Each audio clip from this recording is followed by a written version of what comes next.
إن الحمد لله نحمده ونستعينه ونؤمن به ونتوكل عليه ونعوذ بالله من شرور أنفسنا ومن سيئات أعمالنا من يهده الله فلا مضل له ومن يضلل فلا هادي له وأشهد أن لا إله إلا الله وحده لا شريك له وأشهد أن محمدا عبده ورسوله ورسله بالهدى ودين الحق ليظهره على الدين كله ولو كره المشركون اللهم صل على محمد وعلى آل محمد كما صليت على إبراهيم وعلى آل إبراهيم إنك حميد مجيد وبارك على محمد وعلى آل محمد كما باركت على إبراهيم وعلى آل إبراهيم إنك حميد مجيد أما بعد فإن خير الحديث كتاب الله فأحسن الهدي هدي محمد صلى الله عليه وسلم وشر الأمور محدثاتها وكل محدثة بدعة وكل بدعة ضلالة وكل ضلالة في النار يا أيها الذين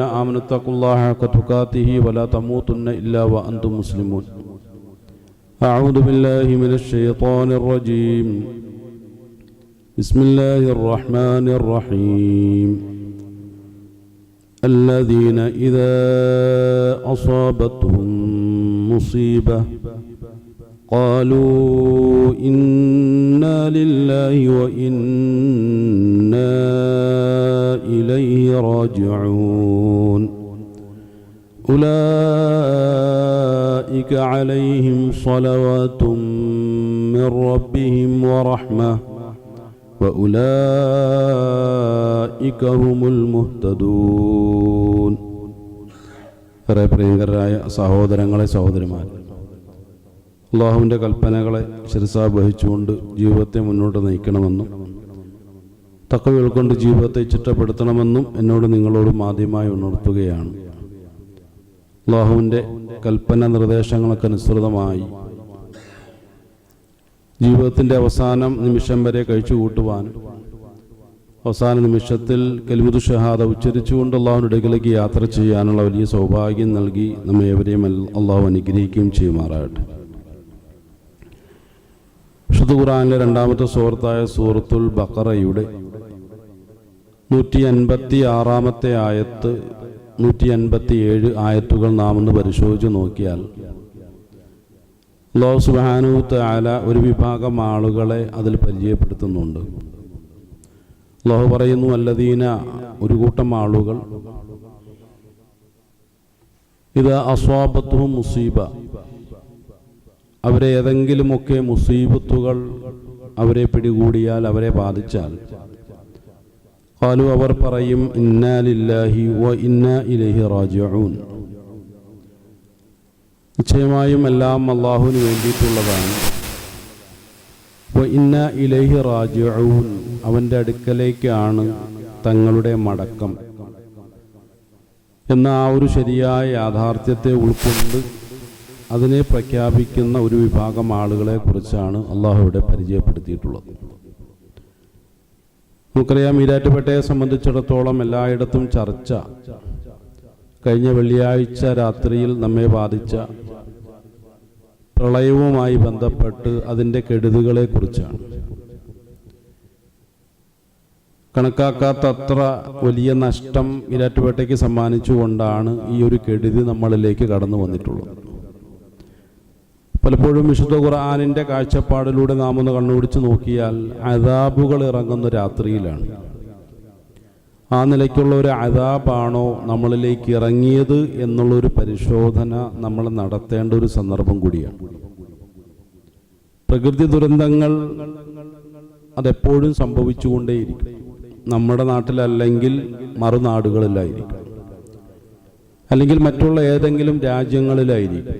ഇത്തരം മാധ്യമങ്ങളിലൂടെ നിരന്തരം നാം കേട്ടുകൊണ്ടിരിക്കുന്ന, വായിച്ചുകൊണ്ടിരിക്കുന്ന, മനസ്സിലാക്കിക്കൊണ്ടിരിക്കുന്ന വലിയൊരു യാഥാർത്ഥ്യമാണ്. പക്ഷെ ആ ഒരു ദുരന്തത്തെ നേരിടേണ്ടി വരുന്ന ആളുകൾ എന്നുള്ള നിലയ്ക്ക് വരുമ്പോഴാണ് അത്തരം ചർച്ചകൾ കൂടുതൽ ഗൗരവത്തിൻ്റെ ഒരു ചർച്ചയായി മാറുന്നതും അതുപോലെ തന്നെ വ്യത്യസ്തമായ രൂപത്തിലുള്ള കാഴ്ചപ്പാടുകൾ അതിലൂടെ ജനങ്ങൾ പ്രകടിപ്പിക്കാൻ തയ്യാറാകുന്നു. പല ആളുകളുടെയും ഒരവസ്ഥ എന്നുള്ളത് പ്രതീക്ഷകൾ നഷ്ടപ്പെട്ട ഒരവസ്ഥയിലാണ്. ഓരോ ആളുകളും അനുഭവിക്കേണ്ടി വന്ന കെടുതികളുടെ ആഴം എത്രത്തോളമാണോ അത്രത്തോളം നിരാശയുടെ പ്രഖ്യാപനങ്ങൾ ചില ഭാഗത്ത് നിന്ന് കേൾക്കുമ്പോൾ മറ്റു ചില ഭാഗത്ത് പ്രതീക്ഷയുടെ വർത്തമാനങ്ങളാണ്. ഇതെല്ലാം വ്യത്യസ്തമായ കാഴ്ചപ്പാടിൽ നിന്നുകൊണ്ടുള്ള മനുഷ്യരുടെ അഭിപ്രായ പ്രകടനങ്ങളും അവരുടെ ചിന്തകളുമൊക്കെയാണ്. അള്ളാഹുവിടെ പരിചയപ്പെടുത്തിയ ഒരു വിഭാഗം ആളുകളെന്ന് പറയുമ്പോൾ 156 ആയത്തിലൂടെയാണ് അള്ളാഹു അവരുടെ പ്രഖ്യാപനത്തെക്കുറിച്ച് പറഞ്ഞതെങ്കിൽ ഈ സൂറത്തിന്റെ തൊട്ട് മുമ്പുള്ള ആയത്ത് നാം ഒന്ന് പരിശോധിച്ച് നോക്കിയാൽ അള്ളാഹു ആ കെടുതികളെ എണ്ണി എണ്ണി പറയുന്നതായി നമുക്ക് മനസ്സിലാക്കാൻ കഴിയും. അതായത് ശാരീരികമായ പ്രയാസങ്ങൾ മുഖേന, ഭയം മുഖേന, അതുപോലെ തന്നെ വസ്തുവകകൾ നഷ്ടപ്പെട്ടു പോകൽ മുഖേന, പ്രിയപ്പെട്ടവരുടെ മരണം മുഖേന, ഇങ്ങനെ പ്രത്യേകമായി അല്ലാഹു സുബ്ഹാനഹു തആല അത് എണ്ണി എണ്ണി പറയുന്നുമുണ്ട്. അപ്പം ഇങ്ങനെയൊക്കെ ഏതെങ്കിലുമൊക്കെ ഇടങ്ങേറുകളെ നമ്മൾ തരണം ചെയ്യേണ്ടി വന്നാൽ ഏതു നിലയ്ക്കുള്ള സമീപനമാണ് മുഅ്മിനീങ്ങൾ അവിടെ സ്വീകരിക്കേണ്ടത് എന്നുള്ളതല്ല, സ്വീകരിക്കുന്നത് എന്നുള്ള നിലയ്ക്കാണ് അള്ളാഹു ഇവിടെ പരിചയപ്പെടുത്തുന്നത്. ആ വഴിക്ക് നാം ഒന്ന് ആലോചിച്ച് നോക്കിയാൽ മാനസികമായി തളരുകയോ ജീവിതത്തിൽ പ്രതീക്ഷയറ്റ് വീണു പോവുകയോ ചെയ്യുന്ന ഒരവസ്ഥ മുസ്ലിമീങ്ങൾക്ക് ഇല്ല എന്നുള്ളതാണ് മനസ്സിലാക്കാൻ കഴിയുന്നത്. മുസ്ലിമീങ്ങൾ എന്ന് പറയുമ്പോൾ രണ്ടു തരം മുസ്ലിമീങ്ങളെയാണ് നമുക്കിന്ന് മനസ്സിലാക്കാൻ കഴിയുന്നത്. ഒന്ന്, ഖുർആൻ വിശ്വാസത്തിന്റെ അടിസ്ഥാനത്തിൽ മുസ്ലിം എന്ന് വിളിച്ച ആളുകളാണ്. ഏകനായ അള്ളാഹുവിലുള്ള വിശ്വാസം കാരണമായി ഈ ലോകത്തിന്റെ ജീവിതവുമായി ബന്ധപ്പെട്ട യാഥാർത്ഥ്യത്തെ മുൻനിർത്തിക്കൊണ്ട് അതിനെ തിരിച്ചറിഞ്ഞുകൊണ്ട് എന്താണ് ജീവിതമെന്ന് കൃത്യമായ രൂപത്തിൽ വ്യവച്ഛേദിച്ച് മനസ്സിലാക്കി തിരിച്ചറിഞ്ഞ് ഈ ലോകത്തിന്റെ സൃഷ്ടാവായ അല്ലാഹു സുബ്ഹാനഹു തആലയുടെ മുന്നിലേക്ക് സർവസ്വവും സമർപ്പിച്ച ഒരു വിഭാഗം ആളുകൾ എന്നുള്ള നിലയ്ക്ക് അല്ലാഹു സുബ്ഹാനഹു തആല മുസ്ലിം എന്ന് പറയുന്നു.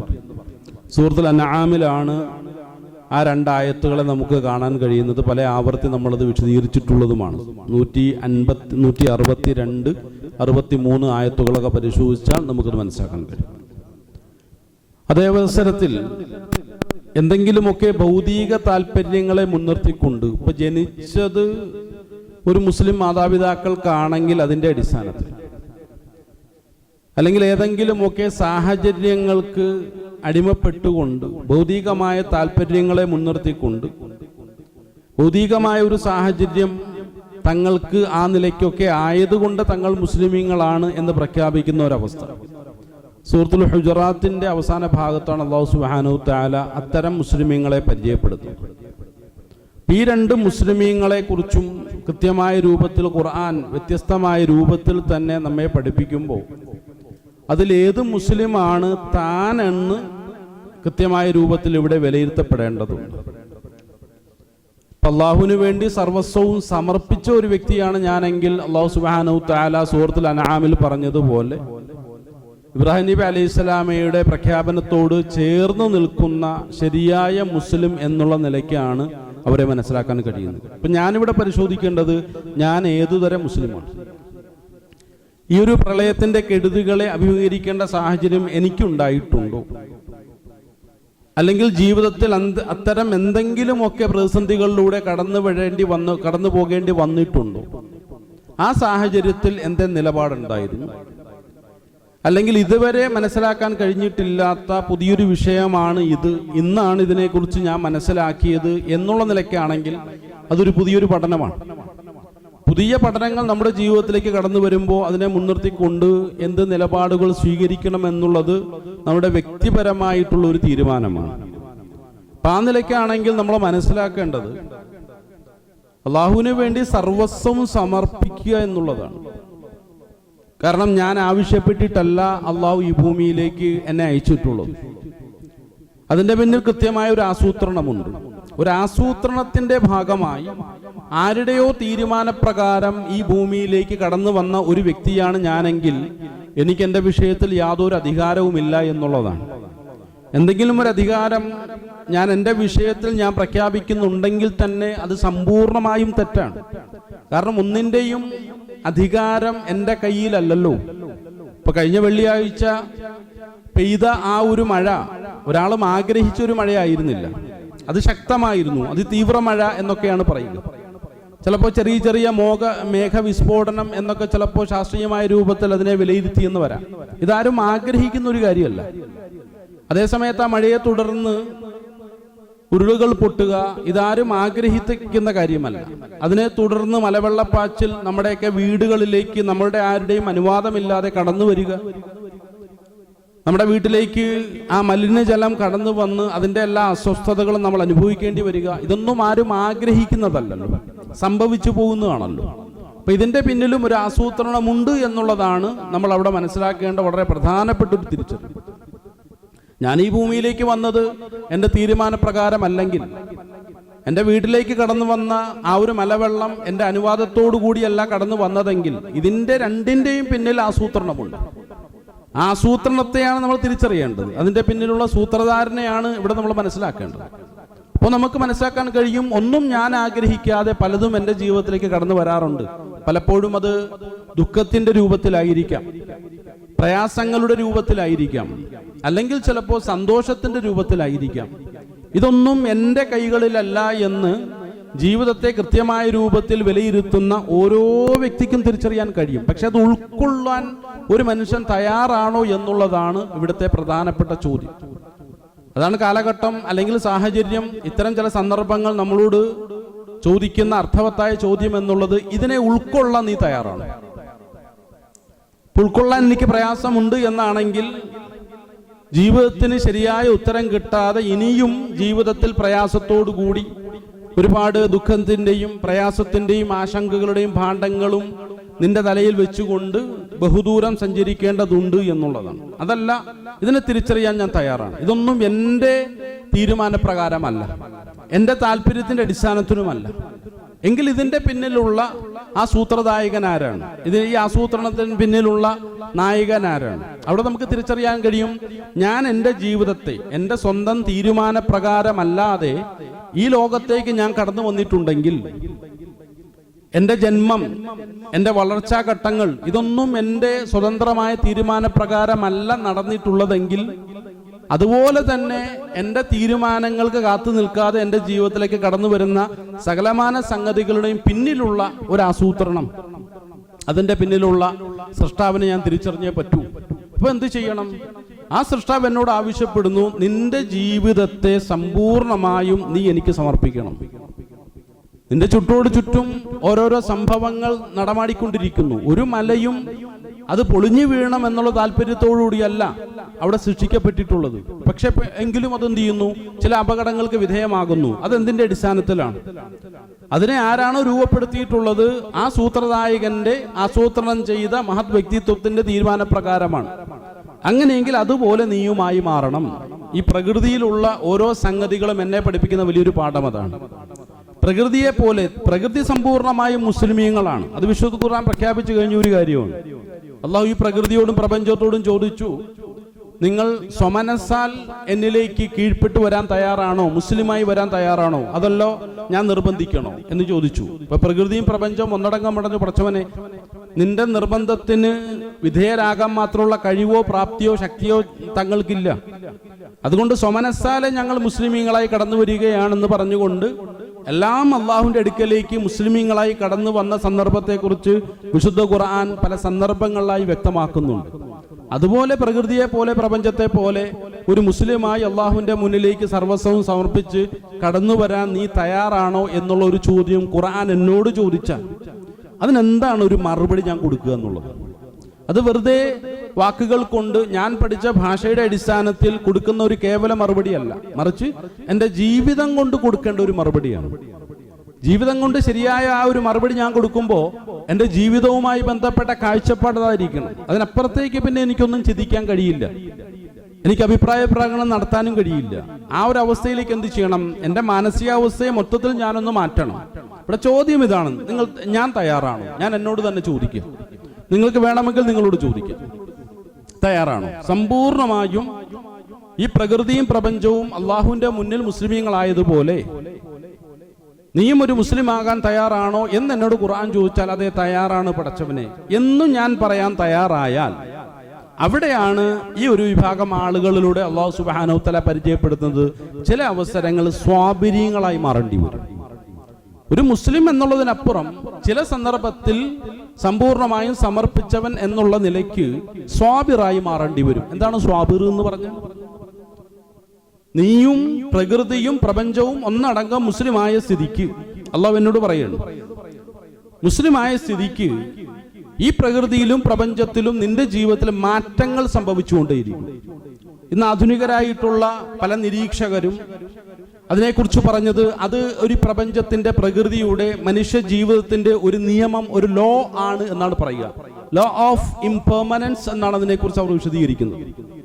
അപ്പൊ ഈ ലോ ഓഫ് ഇംപെർമനൻസ് എന്ന് പറയുന്ന ഒന്നും ശാശ്വതമല്ല, എല്ലാം മാറ്റങ്ങൾക്ക് വിധേയമായിക്കൊണ്ടേ ഇരിക്കുന്ന ഒരവസ്ഥയിലാണ് ഇവിടെയുള്ളത്.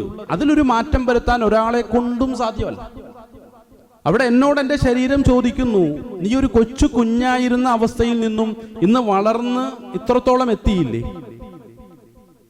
അത് നീ ആഗ്രഹിച്ചിട്ടായിരുന്നോ? ഒരിക്കലും ആയിരുന്നില്ല. നിന്റെ ശരീരത്തിലുള്ള ഓരോ അവയവങ്ങളും വളർന്നുകൊണ്ടേ ഇരിക്കുന്നില്ലേ? നിന്റെ തീരുമാനപ്രകാരമാണോ? അല്ല. അപ്പോൾ ഞാൻ എന്തിനോ വിധേയമായിക്കൊണ്ടിരിക്കുകയാണ്. എൻ്റെ ശരീരം തന്നെ നിരന്തരം എന്നോടത് വ്യക്തമാക്കിക്കൊണ്ടേ ഇരിക്കുകയാണ്. എൻ്റെ ചുറ്റുമുള്ള സംഗതികൾ, എൻ്റെ കഴിഞ്ഞ കാലത്തെ ദുഃഖങ്ങൾ ഇന്ന് നിലനിൽക്കുന്നുണ്ടോ? എത്രമാത്രം ഞാൻ പ്രയാസപ്പെട്ട് മനസ്സ് പൊട്ടിക്കരിഞ്ഞ സന്ദർഭങ്ങളുണ്ട്, അതിപ്പോൾ നിലനിൽക്കുന്നുണ്ടോ? ഇല്ലല്ലോ. നിനക്കൊന്ന് ചിരിക്കാൻ കഴിയുന്നില്ലേ? സന്തോഷിക്കാൻ കഴിയുന്നില്ലേ? നിന്റെ ജീവിതത്തിലേക്ക് പ്രായോഗികമായി ഇടപെടാൻ നിന്നെ കൊണ്ട് സാധിക്കുന്നില്ലേ? സാധിക്കുന്നുണ്ട്. എങ്കിൽ അതൊക്കെ അവിടെ തന്നെ നിലനിൽക്കണമായിരുന്നു. നിന്റെ ദുഃഖം നിലനിൽക്കണമായിരുന്നു, നിന്റെ ആ പ്രയാസം നിലനിൽക്കണമായിരുന്നു. അതാണോ നീ പറഞ്ഞു വരുന്നത്? അപ്പൊ ഇതാണ് ജീവിതം നമ്മളോട് ചോദിക്കുന്നത്. അതുകൊണ്ട് എന്ത് ചെയ്യുക? ഈ ലോ ഓഫ് ഇംപെർമനൻസ് എന്നുള്ള ഒരു നിയമത്തിന് സമ്പൂർണമായും പ്രകൃതിയും പ്രപഞ്ചവും ഒന്നടങ്കം ആ ഒരു നിയമത്തിന് വിധേയമായിരിക്കുകയാണ്. അതിനാണ് മുസ്ലിം എന്ന് പറയുക. അത് അംഗീകരിച്ചു കൊടുക്കുന്നവനെ മുസ്ലിം എന്ന് പറയും, അംഗീകരിക്കാത്തവനെ കാഫിർ എന്ന് പറയും. ലോ ഓഫ് ഇംപെർമനൻസിനെ നിഷേധിക്കുന്നവൻ എന്തെന്ന് പറയും? കാഫിർ എന്ന് പറയും. അതിനെ അംഗീകരിക്കുന്നവനെ മുസ്ലിം എന്ന് പറയും. ഇതേ വ്യത്യാസമുള്ളൂ. എന്നാൽ കാഫിറിന് പ്രയാസം ഉണ്ടാകുന്നില്ലേ? പ്രയാസം ഉണ്ടാകുന്നുണ്ട്. ഇപ്പൊ നമുക്കറിയാമല്ലോ, ഒരു ഉരുൾപൊട്ടൽ ഉണ്ടായപ്പോൾ നമ്മുടെ നാട്ടുകളിലേക്ക് കടന്നു വന്ന ആ ഒരു മലവെള്ളപ്പാച്ചിലിന്റെ ഒരു കാരണമാകുന്ന ഒരു ഉരുൾ പൊട്ടിയപ്പോൾ എന്ത് സംഭവിച്ചു? 2 അമുസ്ലിമീങ്ങളായിട്ടുള്ള ആളുകളാണ് മരണപ്പെട്ടു പോയിട്ടുള്ളത്. അപ്പൊ അവർക്കും വിപത്തുകൾ ബാധിക്കുന്നില്ലേ? ഉണ്ട്. പക്ഷെ ഒരു മുസ്ലിമിന് വിപത്തുകൾ ബാധിക്കുന്നതും അമുസ്ലിമിന് വിപത്തുകൾ ബാധിക്കും രണ്ട് രൂപത്തിലാണ്. മുസ്ലിം പറയുന്നു, ഇതിനൊക്കെ നേരത്തെ ഞാൻ അംഗീകരിച്ചു കൊടുത്തിട്ടുള്ളതാണ്. ഏത് രൂപത്തിലുള്ള പ്രയാസങ്ങൾ എൻ്റെ ജീവിതത്തിലേക്ക് കടന്നു വന്നാലും അതിനെ ഞാൻ അംഗീകരിച്ചു കൊടുത്തിട്ടുള്ളതാണ്. അത് വന്നോട്ടെ, ഞാൻ അംഗീകരിച്ചു കൊടുത്തിട്ടുള്ളതാണ്. കാരണം ഇതൊക്കെ എൻ്റെ റബ്ബിന്റെ തീരുമാനമാണ്. ഒന്നുമല്ലാതിരുന്ന കൈകാലുകൾ മാത്രം ഇളക്കി കഴിയാൻ മാത്രം കഴിയുമായിരുന്ന ഒരു കാലഘട്ടത്തിൽ നിന്നും ഇത്രത്തോളം സ്വയമായി നടക്കാനും എൻ്റെ കാര്യങ്ങളൊക്കെ സ്വയമായി ചെയ്യാനും കഴിവുള്ള ഒരവസ്ഥയിലേക്ക് എൻ്റെ ജീവിതത്തിൽ മാറ്റങ്ങൾ ഉണ്ടാകാനുള്ള കാരണം മാറ്റങ്ങളാണ്. ഈ മാറ്റത്തെ ഞാൻ ഉൾക്കൊള്ളുക എന്നുള്ളതാണ്. ആ നിലയ്ക്ക് മാറ്റങ്ങൾ സംഭവിച്ചുകൊണ്ടേയിരിക്കും. എന്നും ഒരേ അവസ്ഥയിൽ തന്നെ നിലനിൽക്കണം എന്ന് ഞാൻ പറഞ്ഞിട്ട് കാര്യമില്ല. ഭൂമി എങ്ങാനും അങ്ങനെ ഒരു തീരുമാനം എടുത്താലൊന്ന് ആലോചിച്ച് നോക്കാം. നമ്മൾ ഈ ഭൂമി എന്ത് ചെയ്തു? മാറ്റത്തിന് വിധേയമാകണ്ട. കാരണം മാറ്റങ്ങൾക്ക് വിധേയമാകുക എന്നുള്ളത് പലരെയും പ്രയാസപ്പെടുത്തുന്നുണ്ട്. എന്നും നല്ല സന്തോഷത്തോടുകൂടി കഴിഞ്ഞുകൂടണം എന്ന് പലരും ആഗ്രഹിക്കുന്നുണ്ട്. അതുകൊണ്ടൊരു കാര്യം ചെയ്യാം, ഞാനിങ്ങനെ ചലിച്ചുകൊണ്ട് മാറ്റങ്ങൾക്ക് വിധേയമായിക്കൊണ്ടേയിരിക്കുകയാണല്ലോ. എൻ്റെ ചലനമാണല്ലോ പലപ്പോഴും കാലാവസ്ഥാ വ്യതിയാനത്തിന് കാരണമായി തീരുന്നത്. ഞാനൊന്ന് നിശ്ചലമായാലോ? ഭൂമി അങ്ങനെ ഒരു തീരുമാനം എടുത്താൽ എന്താ സംഭവിക്കുക? അവിടെ വലിയ ഭൂകമ്പങ്ങൾ ഉണ്ടാകും. ശാസ്ത്രജ്ഞന്മാർ പറയുന്നു, വലിയ ഭൂകമ്പങ്ങളാണ്. ഭൂമി ഒരു നിമിഷമെങ്ങാനും നിശ്ചലമായാൽ ഭൂമിയിൽ മനുഷ്യർക്ക് ജീവിക്കാൻ കഴിയാത്ത രൂപത്തിൽ വലിയ അപകടങ്ങൾ ഭൂമിയിൽ ഉണ്ടാകും. വലിയ സുനാമികൾ ഉണ്ടാകും. പിന്നെ കര എന്ന് പറയുന്ന ഒരു സംഗതി ഭൂമിയിൽ ഇല്ലാതായി മാറും. കാരണം ചുറ്റും വെള്ളമാണല്ലോ.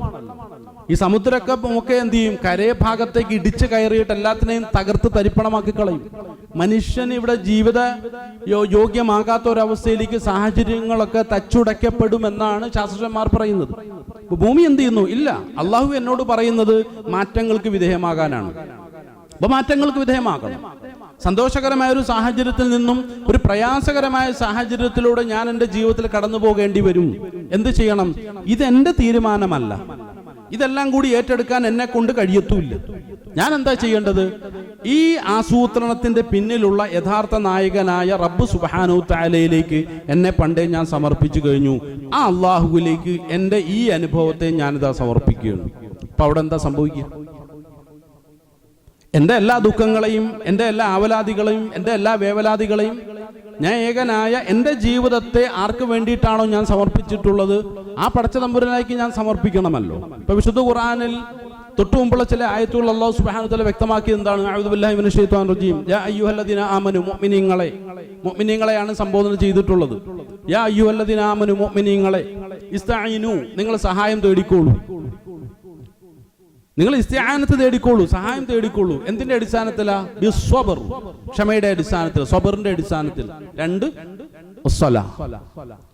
അപ്പൊ സ്വലാത്തിനെയും അതുപോലെ തന്നെ സ്വബറിനെയും മുൻനിർത്തിക്കൊണ്ട് സഹായം തേടണം. എന്താണ്? ഓരോ നമസ്കാരങ്ങളെ മുൻനിർത്തിക്കൊണ്ട് അള്ളാഹുവിനോട് സഹായം തേടാൻ അള്ളാഹു നമ്മളോട് ആവശ്യപ്പെടുമ്പോൾ ഓരോ നമസ്കാരങ്ങളും അത് നിർവഹിക്കുന്ന ഓരോ ദാസനെയും ബോധ്യപ്പെടുത്തുന്ന വലിയ ചില യാഥാർത്ഥ്യങ്ങളുണ്ട്. എന്താണ്? നമസ്കാരത്തിന് വേണ്ടി കൈ കെട്ടിയിട്ട് നമ്മൾ പറയുക അല്ലാഹു അക്ബർ, അള്ളാഹു ഏറ്റവും വലിയവനാണ്. എന്ത് ലോകത്ത് സംഭവിച്ചാലും അതിന്റെയൊക്കെ പിന്നിൽ പ്രവർത്തിച്ചുകൊണ്ടിരിക്കുന്ന അള്ളാഹുവാണ് ഏറ്റവും വലിയവൻ, അത്യുന്നതൻ അവനാണ്, അവൻ കഴിഞ്ഞിട്ട് എന്തോ ഉള്ളൂ എന്ന് പറഞ്ഞുകൊണ്ട് അള്ളാഹുവിന്റെ വലിപ്പത്തെ അംഗീകരിച്ചുകൊണ്ട് അതിനെ എന്താണ് വ്യക്തമാക്കിക്കൊണ്ട് പ്രഖ്യാപിച്ചുകൊണ്ട് നമസ്കാരത്തിലേക്ക് കടന്നതിന് ശേഷം അവൻ എന്താ പറയുക? വജ്ജഹ്തു വജ്ഹിയ ലില്ലദീ ഫത്തറ അസ്സമാവാതി വൽ അർള ഹനീഫൻ മുസ്ലിമൻ വമാ അന മിനൽ മുശ്രിക്കീൻ. ഞാൻ ഒരു മുശ്രിക്കാകാത്ത എന്തുകൊണ്ടാണെന്നറിയോ? ഞാനൊരു മുശ്രിക്കല്ല എന്ന് പറയാനുള്ള കാരണം ഈ ആകാശഭൂമികളെ അല്ലെ പ്രപഞ്ചങ്ങളെയൊക്കെ സൃഷ്ടിച്ച ഏകനായ റബ്ബിന്റെ നേരെ എന്നെ തന്നെ ഞാൻ തിരിച്ചു വെച്ചു എന്നുള്ളതാണ്. ഞാൻ ഒരിക്കലും അവരിൽ നിന്നും വിമുഖനായിട്ടില്ല. ആ അള്ളാഹുലേക്ക് തന്നെ ഞാൻ തിരിഞ്ഞു നിൽക്കുകയാണ്. അള്ളാഹുവിന്റെ ഏതേത് കൽപ്പനകളെയും ശിരസ വഹിക്കാൻ തയ്യാറായിക്കൊണ്ട് ആ ഏകനായ പടച്ച തമ്പുരാനിലെ എന്നെ തന്നെ ഞാൻ തിരിച്ചു വെച്ചിരിക്കുകയാണ്. അതിനുശേഷം ഞാൻ എന്തുകൊണ്ട് മുശ്രിക്കായില്ല എന്ന് പ്രഖ്യാപിച്ചതിന് ശേഷം പിന്നീട് അവൻ പറയുന്നത് ഞാൻ എന്തുകൊണ്ട് മുസ്ലിമായി എന്നുള്ളതാണ്. ഞാൻ എന്തുകൊണ്ട് മുശ്രിക്കായില്ല? കാരണം ഈ അള്ളാഹുവിനെ അംഗീകരിച്ച ഒരു വ്യക്തി എന്നുള്ള നിലയ്ക്കാണ്, ഈ അള്ളാഹുവിനെ മാത്രം അംഗീകരിച്ച ഒരു വ്യക്തി എന്നുള്ള നിലയ്ക്കാണ് ഞാൻ ഇപ്പോൾ മുശ്രിക്കാകാതെ നിലകൊള്ളുന്നത്. ഇനി എന്തുകൊണ്ട് ഞാൻ മുസ്ലിമായി എന്ന് കൂടി പറഞ്ഞു തരാം. ഇന്ന സ്വലാത്തി വനുസുകി വമഹ്യായ വമമാതി ലില്ലാഹി റബ്ബിൽ ആലമീൻ ലാ ശരീക ലഹു വബിദാലിക ഉമിർതു വഅന മിനൽ മുസ്ലിമീൻ. ഇതുകൊണ്ടാണ് ഞാൻ മുസ്ലിമായത്. എന്തുകൊണ്ട് മുസ്ലിമായി? എൻ്റെ നമസ്കാരമായിക്കോട്ടെ, എൻ്റെ ഇബാദത്തുകളായിക്കോട്ടെ, എൻ്റെ ജീവിതമായിക്കോട്ടെ, എൻ്റെ മരണമായിക്കോട്ടെ, എന്തെങ്കിലും ഇനി ബാക്കിയുണ്ടോ? ഒന്നും ബാക്കിയില്ല. എല്ലാം അള്ളാഹുവിന് വേണ്ടി സമർപ്പിച്ചു. ലാ ശരീക ലഹു, അതിലേക്ക് ഞാൻ ഒന്നും കൂട്ടിക്കലർത്തില്ല. എൻ്റെ ജീവിതവും എൻ്റെ മരണവും അങ്ങനെ എൻ്റെ എല്ലാം അള്ളാഹുവിന് വേണ്ടി സമർപ്പിച്ചു. പ്രത്യേകം എടുത്തു പറയുന്നു ലാ ശരീക ലഹു, അതിലേക്ക് ഞാൻ ഒന്നും കൂട്ടിച്ചേർക്കില്ല എന്ന് പറയുമ്പോൾ എൻ്റെ താല്പര്യങ്ങളടക്കം ഈ താല്പര്യത്തിൽ നിന്നും, ഈ ഒരു ആശയത്തിൽ നിന്നും, ഈ ഒരു പ്രഖ്യാപനത്തിൽ നിന്നും, ഈ ഒരു കാഴ്ചപ്പാടിൽ നിന്നും പുറത്താണ്. ഒന്നും ഇതിലേക്ക് കടന്നു വരുന്നില്ല. അള്ളാഹ് മാത്രമാണ്, അള്ളാഹ് മാത്രം. അപ്പോൾ എന്താ ഇവിടെ സംഭവിക്കുക? അള്ളാഹു എൻ്റെ ജീവിതത്തിലേക്ക് എന്ത് കൊണ്ടുവന്നാലും ഞാൻ അതിനെ ഉൾക്കൊള്ളാൻ തയ്യാറാണ്. അതുകൊണ്ട് ഞാൻ മുസ്ലിമാണെന്നുള്ളതാണ്. ഇനി ഉൾക്കൊള്ളാൻ ഞാൻ തയ്യാറല്ലെങ്കിലോ എൻ്റെ ഇസ്ലാമികമായ കാഴ്ചപ്പാടിന് എന്തൊക്കെയോ ചില പ്രശ്നങ്ങൾ സംഭവിച്ചിട്ടുണ്ട്. എൻ്റെ ദുഃഖം എന്നെ വിട്ടുമാറുന്നില്ല, എൻ്റെ മനപ്രയാസം എന്നെ വിട്ടുമാറുന്നില്ല, പ്രതീക്ഷയുടെ ചെറിയൊരു ലാഞ്ചന പോലും എൻ്റെ മനസ്സിലേക്ക് കടന്നു വരുന്നില്ല എങ്കിൽ ശരിയായ ഒരു മുസ്ലിമായി ഞാൻ മാറിയിട്ടില്ല എന്ന് ഞാൻ പറയുന്നില്ല, വിശുദ്ധ ഖുർആൻ പ്രഖ്യാപിക്കുന്നു. ഇവിടെ എന്താ ചെയ്യേണ്ടത്? ഒരു പറച്ചിലിനും അപ്പുറം ആ ഒരു ആശയത്തെ ഉൾക്കൊള്ളാൻ ഞാൻ എപ്പോഴാണോ തയ്യാറാകുന്നത് അപ്പോൾ ഞാൻ മുസ്ലിം എന്നുള്ള അർത്ഥത്തിൽ ഇവിടെ ഖുർആൻ എന്നെ വ്യക്തമാക്കുകയാണ്. ആലോചിച്ചു നോക്കുക. ഇതാണ് മുസ്ലിം എന്നുള്ള വാക്കിനെയും മുഅ്മിൻ എന്നുള്ള വാക്കിനെയും ഖുർആൻ വ്യക്തമാക്കുന്നത്. ഇത് നമസ്കാരത്തിന്റെ ഇഫ്തിതാഹിന്റെ ദുആ ആയി, അതായത് പ്രാരംഭ പ്രാർത്ഥനയായി റസൂലുള്ളാഹി സ്വല്ലല്ലാഹു അലൈഹി വസല്ലം നമ്മെ പഠിപ്പിച്ചു. അതിനുശേഷം എന്താണ്? സൂറത്തുൽ ഫാത്തിഹയിലേക്ക് കടന്നു. എല്ലാം കഴിയുമ്പോൾ സമ്പൂർണമായ ഒരു മുസ്ലിമിന്റെ നിലപാട് എന്താണ്? എല്ലാം ഇബാദത്താണ്. ഇയ്യാക നഅബുദു വ ഇയ്യാക നസ്തഈൻ എന്നുള്ള ആയത്തുകൾ അടക്കം നമ്മൾ പ്രഖ്യാപിക്കുന്നു. അവസാനം അള്ളാഹുവിനോട് നമ്മൾ തേടുന്നു എന്താണ്? ശരിയായ സിറാത്തിന്റെ വഴിയിലേക്ക് ഞങ്ങളെ നയിക്കണം. അതേസമയത്ത് നിന്നെ വഴിപ്പെട്ട ആളുകളുടെ കൂട്ടത്തിൽ, നിന്റെ കോപം സിദ്ധിച്ച ആളുകളുടെ കൂട്ടത്തിലല്ല. കാരണം എന്താണ് പറഞ്ഞു വരുന്നത്? എൻ്റെ ഇസ്തിആനത്ത്, എൻ്റെ സഹായതേട്ടമെല്ലാം നിന്നോട് മാത്രമാണ് പടച്ചവനെ, തീരുമാനം നീ എടുത്തോളൂ, അതിലേക്ക് ഉൾക്കൊള്ളാൻ ഞാൻ തയ്യാറാണ് എന്നുള്ളതാണ് ഇത്തരം പ്രഖ്യാപനത്തിലൂടെ ഓരോ മുസ്ലിമും അവൻ്റെ നമസ്കാരത്തിൽ പ്രഖ്യാപിച്ചു. ഒരൊറ്റ നമസ്കാരം മാത്രം മതി. ശരിയായ രൂപത്തിലുള്ള ഒരു മുസ്ലിമിന്റെ ഒരൊറ്റ നമസ്കാരം മാത്രം മതി ഏത് പ്രതിസന്ധിയിലും അതിശക്തമായ രൂപത്തിൽ പിടിച്ചു നിൽക്കാൻ, ആ പ്രതിസന്ധികളെ അതിജീവിക്കുവാനുള്ള ഒരു പ്രാപ്തിയും മനക്കരുത്തും അവനിൽ ഉണ്ടാക്കാൻ. അതാണ് നമസ്കാരം ചെയ്യുന്ന പ്രവൃത്തി. ഇപ്പൊ നമസ്കാരം എന്ന് പറയുമ്പോൾ പല ആളുകളുടെയും സങ്കടം എന്താണ്, പരാതി എന്താണ്? നമസ്കാരത്തിൽ ശ്രദ്ധ കിട്ടുന്നില്ല. എങ്ങനെ ശ്രദ്ധ കിട്ടാനാണ്? ഇതിനെയൊക്കെ മനസ്സിലാക്കിയിട്ടാണോ പറയുന്നത്? വജ്ഹത്ത് പറയുന്നുണ്ട്, ഇഫ്തിതാഹിന്റെ ദുആ പറയുന്നുണ്ട്, പക്ഷെ മനസ്സിലാക്കിയിട്ടാണോ പറയുന്നത്? അല്ല, അറിയില്ല. അതാണ് പ്രശ്നം. ഫാത്തിഹ അറിയുമോ? അതും അറിയില്ല. ഇങ്ങനെ നമുക്ക് നമ്മുടെ ജീവിതത്തിൽ ഏറ്റവും അത്യാവശ്യമുള്ള കാര്യങ്ങളെ കുറിച്ച് ചോദിച്ചാൽ അറിയില്ല എന്നാണ് മറുപടി എങ്കിൽ പിന്നെ എന്താണ് നമ്മൾ ഈ അറിഞ്ഞുകൊണ്ടിരിക്കുന്നത്? അവിടെ അല്ലാഹു സുബ്ഹാനഹു വ തആല പറയുന്നു, അഊദു ബില്ലാഹി മിനശ് ശൈത്വാനിർ റജീം, 42ാമത്തെ സൂറത്ത് ശുആറ അതിന്റെ 30ാമത്തെ ആയത്തിൽ അഊദു ബില്ലാഹി മിനശ് ശൈത്വാനിർ റജീം, വമാ അസ്വാബകും മിൻ മുസീബത്തിൻ ഫബിമാ കസബത് ഐദീകും വയഅഫു അൻ കസീർ. മറ്റൊന്ന് മനസ്സിലാക്കേണ്ടത്, എല്ലാം അല്ലാഹുവിന്റെ തലയിലേക്ക് തന്നെ പഴിചാരാൻ വരട്ടെ. ഏറ്റവും കൃത്യമായ ഒരു ആസൂത്രണം ഈ പ്രകൃതിയുടെ വിഷയത്തിലും പ്രപഞ്ചത്തിന്റെ വിഷയത്തിലും ഞാൻ നടത്തിയിട്ടുണ്ട്, മനുഷ്യ ജീവിതത്തിന്റെ വിഷയത്തിലും ഞാൻ നടത്തിയിട്ടുണ്ട്. പക്ഷെ അതിനനുസൃതമായിട്ടാണോ പോയിക്കൊണ്ടിരിക്കുന്നത്? ഇപ്പോ നമുക്കറിയാമല്ലോ, ഓരോ പ്രകൃതി ദുരന്തം ഉണ്ടാവുമ്പോഴും ഏറ്റവും കൂടുതൽ പഴി കേൾക്കേണ്ടി വരുന്ന ആരാണ്? അല്ലാഹ് തന്നെയാണ്, ദൈവം തന്നെയാണ്. എല്ലാവർക്കും ദൈവത്തിനെ മാത്രം പഴിചാരാനുള്ളൂ. പല ആളുകളുടെ വിശ്വാസത്തിൽ തന്നെ പ്രശ്നങ്ങൾ സംഭവിച്ചുകൊണ്ടിരിക്കുകയാണ്. വിശ്വാസത്തിൽ തന്നെ പ്രശ്നങ്ങളാണ്. ഈ പടച്ചവൻ എന്തിനാ എന്നോട് ഈ ക്രൂരത കാണിക്കുന്നത് എന്നാ ചോദിക്കുന്നു. ഒന്നും അറിയില്ല, ആസൂത്രണത്തിന്റെ യാതൊരു നിയമങ്ങളും അറിയില്ല, ജീവിതത്തിന്റെ യാഥാർത്ഥ്യങ്ങളും അറിയില്ല. എന്നിട്ടാ ചോദിക്കുക, പടച്ചവൻ എന്തിനാണ് ഇത്രമാത്രം ക്രൂരത എന്നോട് കാണിക്കുന്നത്? ആരാ പറഞ്ഞത് ക്രൂരതയാണ്? ഇപ്പൊ നിന്റെ ജീവിതത്തിൽ സന്തോഷം എന്നുള്ള ഒരു ഭാവത്തിൽ തന്നെ കഴിഞ്ഞുകൂടണം എന്നുള്ള ഒരു നിയമമൊന്നും ഈ ലോകത്തിലെ ജീവിത നിയമങ്ങൾക്കില്ല. അത് ജീവിതത്തെ നമ്മളൊന്ന് മനസ്സിലാക്ക്. അത് ഞാൻ വ്യാഖ്യാനിക്കുന്ന പോലെ കേവലം ഒരു സംഗതിയല്ല, അത് വലിയൊരു പ്രപഞ്ച യാഥാർത്ഥ്യമാണ്. നേരത്തെ പറഞ്ഞതുപോലെ തന്നെ മാറ്റങ്ങൾക്ക് അനുനിമിഷം വിധേയമായിക്കൊണ്ടിരിക്കുന്ന ഒരു പ്രക്രിയയാണ് ജീവിതം എന്നുള്ളത്. ആ മാറ്റങ്ങൾ സംഭവിച്ചുകൊണ്ടേയിരിക്കണം, എന്നും എല്ലാം മാറിക്കൊണ്ടേയിരിക്കുന്നു. ആ മാറ്റങ്ങൾക്കെല്ലാം വിധേയമായിക്കൊണ്ടേയിരിക്കുകയാണ്. അല്ലാഹു സുബ്ഹാനഹു വ തആല അതിന് കൃത്യമായ ഒരു ആസൂത്രണം നൽകിയപ്പോ ചിലപ്പോൾ ആളുകൾ എന്ത് ചെയ്യുമെന്നറിയോ, അവരുടെ താല്പര്യങ്ങൾക്ക് അനുസൃതമായി ആ പ്രകൃതിയിലും അതുപോലെ തന്നെ ജീവിതത്തിലൊക്കെ ചില ഇടപെടലുകൾ നടത്തും. അത് അള്ളാഹു പറഞ്ഞ നിയമങ്ങൾക്ക് വിരുദ്ധമായിട്ടായിരിക്കും. അങ്ങനെയും സംഭവിക്കാം. അതുകൂടി നമ്മൾ കൂട്ടിച്ചേർത്താൽ മാത്രമേ ഇത്തരം ചർച്ചകൾ സമ്പൂർണ്ണമാകുന്നുള്ളൂ. പറഞ്ഞു വന്ന വിഷയം, ചിലപ്പോൾ നമ്മളുടെ എൻ്റെ ജീവിതത്തിൽ ആരെങ്കിലും ഒന്ന് പറ്റിക്കാൻ തീരുമാനിച്ചാൽ, കുറച്ച് ആ രൂപത്തിൽ കുറച്ച് പൈസ ഉണ്ടാക്കിയെടുക്കാൻ തയ്യാറായാൽ, അല്ല അള്ളാഹു പറഞ്ഞിട്ടില്ലാത്ത വഴിയിലൂടെ എന്തെങ്കിലുമൊക്കെ ചില ഹറാമിന്റെ വഴിയിലൂടെ സമ്പാദിക്കാൻ ഞാൻ തയ്യാറായാൽ, അതുപോലെ എന്തെങ്കിലുമൊക്കെ തെറ്റിന്റെ വഴികളിലൂടെ ഞാൻ മുന്നോട്ട് പോയി കഴിഞ്ഞാൽ, പടച്ചവൻ എന്നെ സ്നേഹിക്കുന്നുണ്ടല്ലോ, ഞാൻ തെറ്റിന്റെ വഴിയിലേക്ക് പോയിക്കൊണ്ടിരിക്കുകയാണ് എന്നും പറഞ്ഞ് പടച്ചവൻ എന്നെ വെറുക്കാൻ പറ്റുമോ? ഒരിക്കലും ഇല്ല. അള്ളാഹുവിന് എന്നോട് സ്നേഹം മാത്രമേ ഉള്ളൂ, കാരുണ്യം മാത്രമേ ഉള്ളൂ. അപ്പൊ പടച്ചവൻ എന്താ ചിന്തിക്കുക? ഇവനെ എങ്ങനെയും ഒന്ന് സ്വർഗത്തിൽ പ്രവേശിപ്പിക്കണമല്ലോ. അതുകൊണ്ട് നാളെ പരലോകത്ത് ഇതിന്റെ എല്ലാം തെറ്റുകൾ മാറ്റിവെച്ച്, ഈ തെറ്റുകൾക്കുള്ള ശിക്ഷയെല്ലാം മാറ്റിവെച്ച് കഴിഞ്ഞാൽ ഇവൻ എന്ത് ചെയ്യേണ്ടി വരും? കത്തിക്കാളും നരകത്തിലേക്ക് എടുത്തെറിയേണ്ടി വരും. അള്ളാഹുവിന്റെ അങ്ങേരത്തെ കാരുണ്യമാണ്. ദുനിയാവിൽ വെച്ച് തന്നെ ഒരു പരിഹാരം ഇട്ട് കൊടുക്കാം. ഇവൻ ആളുകളെ പറ്റിക്കുന്നു, ആളുകളെ ഇടങ്ങേറാക്കുന്നു, വാക്കുകൾ പാലിക്കുന്നില്ല, ഒരുപാട് കുടുംബങ്ങൾ അതിന്റെ പേരെ വിഷമിക്കുന്നു, ഒക്കെ ചെയ്യുന്നു.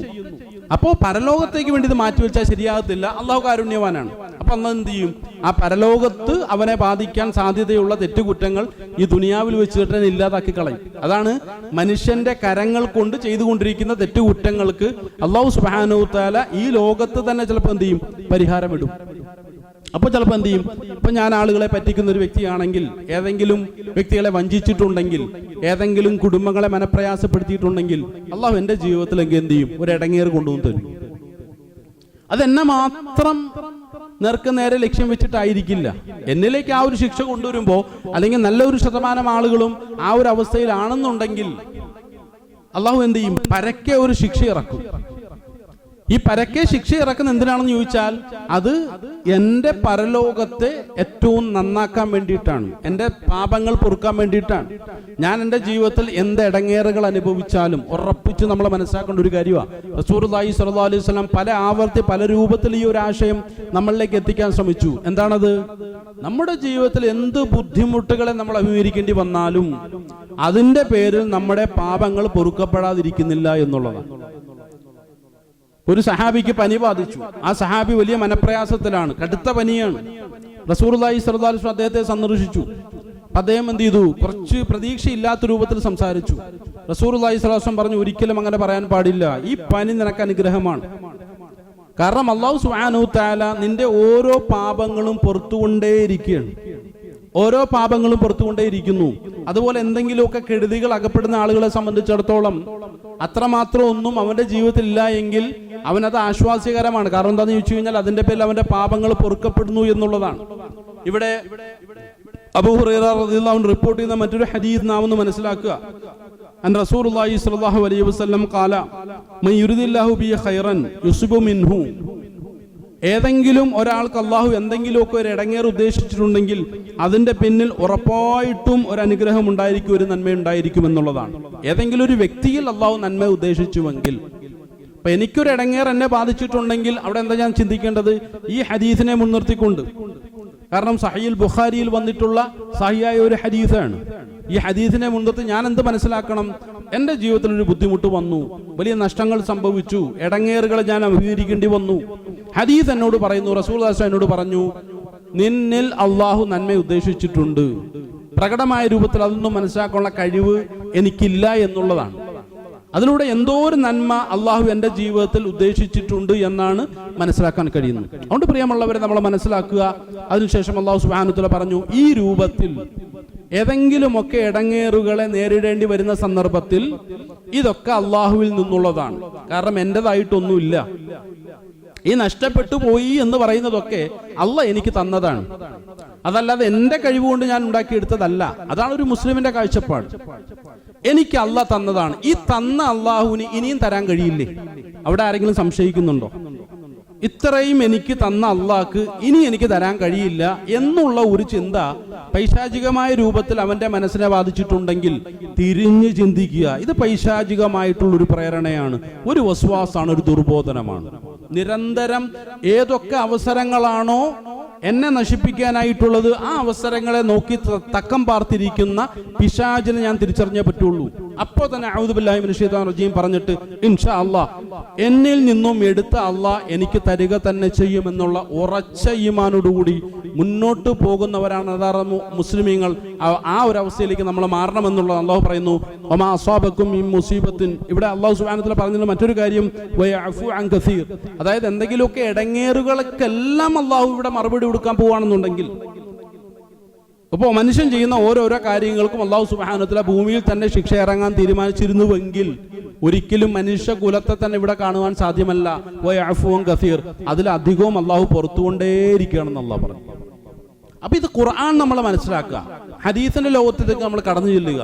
പ്രിയമുള്ളവരെ, മുഴുവൻ പ്രതീക്ഷകൾ മാത്രമാണ്, പ്രതീക്ഷകൾ മാത്രമാണ്. ഒരു മുഅ്മിനെ സംബന്ധിച്ചോ മുസ്ലിമിനെ സംബന്ധിച്ചിടത്തോളം ഖുർആനും ഹദീസും പ്രതീക്ഷകൾ മാത്രമാണ് അവന് നൽകുന്നത്. അവന്റെ പ്രതീക്ഷ നഷ്ടപ്പെടുത്തുന്നത് ചിലപ്പോൾ അവനോട് ചേർന്ന് നിൽക്കുന്ന ഖുർആനും ഹദീസും അറിയില്ലാത്ത അവന്റെ കുടുംബാദികളായിരിക്കാം, അവന്റെ സൗഹൃദങ്ങളായിരിക്കാം. അതിനെയൊക്കെ തൽക്കാലം നിന്ന് മാറ്റി നിർത്തുക. നമ്മൾ ഖുർആനിലേക്ക് തിരിയുക. പടച്ചവനെ നിനക്കെന്താ പറയാനുള്ളത്? ഇരട്ടപ്പെട്ടയെ ബാധിച്ച ഈ ഒരു വിപത്തിനെ കുറിച്ച് പടച്ചവനെ നിനക്കെന്താ പറയാനുള്ളത്? നിന്റെ വർത്തമാനം കേൾക്കാനാണ് ഞാൻ ആഗ്രഹിക്കുന്നത്. കാരണം ആത്യന്തികമായ ആസൂത്രണവും തീരുമാനവും ഒക്കെ നിന്റെ ഭാഗത്ത് നിന്നാണല്ലോ. അതുകൊണ്ട് നീ പറയും, ഞാൻ കേൾക്കട്ടെ, അല്ലാതെ ഭൗതികത പറയുന്ന എനിക്ക് കേൾക്കണ്ട എന്നുള്ള ഒരു ഉറച്ച തീരുമാനത്തോടുകൂടി ശരിയായ മുഅ്മിനായി ഒരു മുസ്ലിമായി വിശുദ്ധ ഖുർആനിലേക്ക് നമ്മൾ തിരിയുക. വിശുദ്ധ ഖുർആനും ഹദീസും എന്നെ സന്തോഷിപ്പിച്ചുകൊണ്ടേയിരിക്കുകയാണ്. ഇത് നിനക്ക് ഖൈറാണ്, ഇത് നിനക്ക് നന്മയാണ്, ഇതിന്റെ പിന്നെ അള്ളയാണ്, നിനക്കിതെല്ലാം നൽകിയ പടച്ചവനാണ്. ഇതിന്റെ പേരിൽ നിന്റെ പാപങ്ങൾ പൊറുക്കുന്നു, നിന്റെ പരലോകം വിശാലമാകുന്നു. ഇനി അടുത്തതായി നിനക്ക് വേണ്ടിയിട്ടൊരു സൂര്യൻ ഉദിക്കാനുണ്ട്. അത്തരം ഒരു ദിവസത്തിന് വേണ്ടി പ്രതീക്ഷയോട് നീ കാത്തിരിക്കണം എന്നുള്ള നല്ല വർത്തമാനങ്ങൾ മാത്രമാണ് അല്ലാഹു സുബ്ഹാനഹു വ തആല നമ്മളോട് പറയാൻ ആഗ്രഹിക്കുന്നു. ആ ഖുർആനിലേക്ക് തിരിച്ചു വരാൻ നമ്മൾ തയ്യാറാകുക. അല്ലാഹു ശരിയായ രൂപത്തിൽ ചിന്തിക്കാനും പ്രവർത്തിക്കാനുള്ള നല്ല ബോധവും തിരിച്ചറിവും നൽകി നമ്മെ എവരെയും അനുഗ്രഹിക്കുമാറാകട്ടെ.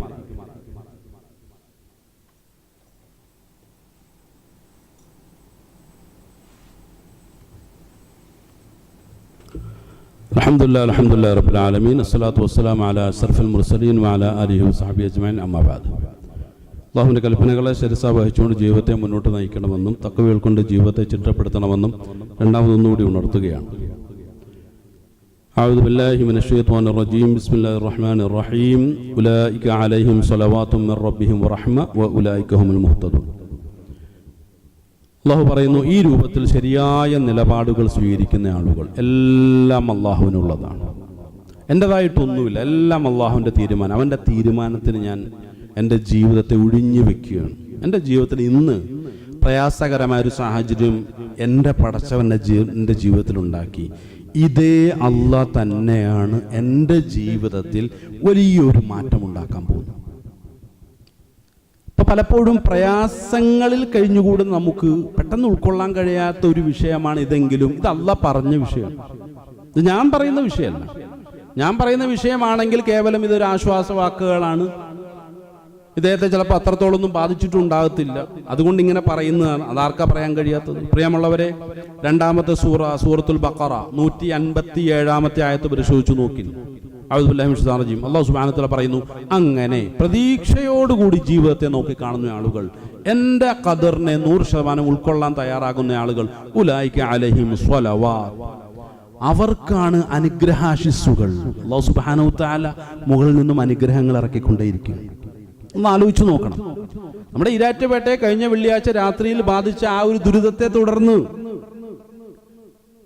ഈരാറ്റുപേട്ടയിലുള്ള പല മനസ്സുകളും സുമനസ്സുകളും ഈമാൻ തുടിക്കുന്ന ഇസ്ലാമിനെ ഉൾക്കൊണ്ടിട്ടുള്ള പല മനസ്സുകളും സമ്പൂർണമായും ഇതെന്റെ അള്ളാഹുവിന്റെ തീരുമാനമാണ്, അവനിലേക്ക് ഞാൻ സർവസ്വവും മടക്കുകയാണെന്നുള്ള തീരുമാനം പ്രഖ്യാപിക്കുമ്പോ ആ മലവെള്ളപ്പാച്ചിൽ എത്ര ശക്തിയിലാണോ നമ്മളിലേക്ക് കടന്നു വന്നിട്ടുള്ളത്, അതിനേക്കാൾ അനേകായിരം കോടി ശക്തിയിൽ ആകാശത്ത് നിന്നും അള്ളാഹുവിന്റെ അനുഗ്രഹങ്ങൾ സ്വലവാത്തുകൾ ഇങ്ങനെ ഉതിർന്ന് വീണുകൊണ്ടേ ഇരുന്നിട്ടുണ്ട് എന്നുള്ള സത്യം നമ്മൾ മറക്കാതിരിക്കരുത്. എല്ലാവരും എന്താണ്, അവര് നമസ്കാരത്തിൽ ഏർപ്പെടുന്നുണ്ട്. ആരും അള്ളാഹുവിനോട് പിണക്കം പ്രകടിപ്പിച്ചിട്ടില്ല.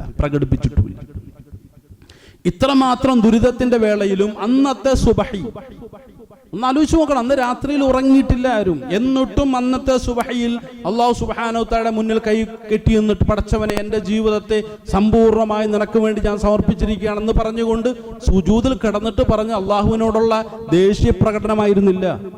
സുബ്ഹാന റബ്ബിയൽ അലീം വബിഹംദിഹി എന്നോ, സുബ്ഹാന റബ്ബിയൽ അലീം എന്നോ, സുബ്ഹാനകല്ലാഹുമ്മ റബ്ബനാ വബിഹംദിക അല്ലാഹുമ്മ ഗ്ഫിർലി എന്നുമാണ്. ഇതിലൊക്കെ അള്ളാഹുവെ, നിന്നെ ഞാൻ സ്തുതിക്കുന്നു, നിന്റെ പരിശുദ്ധിയെ ഞാൻ വാഴ്ത്തുന്നു എന്നാണ് ഈ പ്രയാസങ്ങൾക്കിടയിലും ഈ പ്രിയപ്പെട്ട അള്ളാഹുവിന്റെ അബ്ദ് സുജൂദിൽ കിടന്നുകൊണ്ട് പറഞ്ഞത്. എന്തൊരു അത്ഭുതമാണെന്ന് ആലോചിച്ചു. ഈ മലവെള്ളപ്പാച്ചിൽ എൻ്റെ ജീവിതത്തിലേക്ക് കടത്തിവിട്ട് എൻ്റെ ജീവിതത്തെ ആകമാനം തൂത്തുമായ്ച്ചവൻ ഏതൊരു റബ്ബാണോ അവനോട് എനിക്ക് യാതൊരു പിണക്കുമില്ല എന്ന് പറഞ്ഞുകൊണ്ട് അവന്റെ മുന്നിൽ കയ്യും കെട്ടി അവന്റെ മുന്നിൽ സുജൂദിലേക്ക് വീണിട്ട് ഇവൻ അള്ളാഹുവിനെ സൂചിച്ചുകൊണ്ടിരിക്കണം, അവനെ തന്നെ സൂചിച്ചുകൊണ്ടിരിക്കണം. ഏതൊരു അള്ളാഹയാണോ എൻ്റെ ജീവിതത്തിലേക്ക് കെടുതി കൊണ്ടുവന്നത്, അതിന്റെ പിന്നിൽ ഖൈറുണ്ട് എന്നുള്ള ശരിയായ തിരിച്ചറിവോടുകൂടി ആ സുജൂദിൽ കിടന്നുകൊണ്ട് അതേ അള്ളാഹുവിനെ സ്തുതിക്കാൻ ഇവൻ തയ്യാറാകുന്നുവെങ്കിൽ അതൊരു അത്ഭുതമല്ലേ? ഉറപ്പായിട്ടും അല്ലാഹു സുബ്ഹാനഹു തആല മലായികത്തുകളെ വിളിച്ച് കാണിച്ചു കൊടുക്കും, നോക്കി ഈ കാഴ്ചകൾ, നിങ്ങളല്ലേ ഇവരെയൊന്നും സൃഷ്ടിക്കണ്ടെന്ന് പറഞ്ഞത് അല്ലേ? വെറുതെ ഭൂമിയിൽ കുഴപ്പങ്ങൾ സൃഷ്ടിച്ച് രക്തവും ചിന്തി നാശകാരികളായി മാറാൻ നാളെ തയ്യാറാകുന്ന ഒരു വിഭാഗം ആളുകളായിരിക്കും പടച്ചവനെ നീ ഈ അയക്കാൻ പോകുന്ന മനുഷ്യർ എന്ന് അന്ന് മലായികത്തുകൾ പറഞ്ഞപ്പോൾ അല്ലാഹ് പറഞ്ഞു, ഇന്നി അഅലമു മാ ലാ തഅലമൂൻ, നിങ്ങൾക്കറിയാത്ത വലിയ ചില രഹസ്യങ്ങൾ അത് എനിക്കറിയാം. ഇത് അള്ളാഹു വീണ്ടും എന്ത് ചെയ്തു? ആ മലായികത്തുകൾക്ക് മുമ്പാകെ അഭിമാനത്തോടെ പറയുന്നു, ഇവരെ കണ്ടോ, ഈ കെടുതി അനുഭവിച്ചിട്ടും ഈ കെടുതി ഞാനാണ് അവരുടെ ജീവിതത്തിലേക്ക് കൊണ്ടുപോയത് എന്നുള്ള ശരിയായ ബോധ്യത്തോടു കൂടി തന്നെ എൻ്റെ മുന്നിലേക്ക് സുജൂദിൽ വീണുകൊണ്ട് എന്നെ സ്തുതിക്കുന്ന, എന്നെ മഹത്വപ്പെടുന്ന ഇവരെ കണ്ടോ? ഇതുപോലുള്ള ചില മഹത്വങ്ങൾ ഭൂമിയിലൂടെ കടന്നു പോകുമെന്നുള്ള വലിയ യാഥാർത്ഥ്യത്തെ മുൻകൂട്ടി തിരിച്ചറിഞ്ഞിട്ടാണ് നിങ്ങളോട് അന്ന് ഞാൻ പറഞ്ഞത്, ഇന്നി അഅലമു മാ ലാ തഅലമൂൻ, നിങ്ങൾക്കറിയാത്ത പലതും എനിക്കറിയാമെന്ന് പറഞ്ഞു. പ്രിയമുള്ളവരെ, ആലോചിച്ച് നോക്കിൻ, അന്നത്തെ രാത്രികളിൽ സഹായത്തിന്റെ ദൂതന്മാരായി നമ്മുടെ വീട്ടിലേക്ക് കടന്നു വന്ന മഹത്തുക്കൾ അവരും നമ്മുടെ നാട്ടുകാർ തന്നെയല്ലേ? ആലോചിച്ച് നോക്കി നമ്മൾ അല്ലേ? സഹായത്തിന്റെ ദൂതന്മാരായി സ്വന്തം ജീവൻ പോലും പണയപ്പെടുത്തിയിട്ടാണ് ആ മഹത്തുക്കൾ. അവരെത്ര ആദരിച്ചാലും മതിയാകില്ല. മാനുഷികമായ തെറ്റുകുറ്റങ്ങളൊക്കെ ഉണ്ടാവും അവർക്ക്. അതിപ്പോ എനിക്കില്ലേ? ഒരുപാട് കുറ്റങ്ങളുണ്ട് എൻ്റെ ജീവിതത്തിലേക്ക്. നിങ്ങൾ എന്ത് നോക്കിയാൽ കുറ്റങ്ങൾ മാത്രമേ ഉണ്ടാവുള്ളൂ.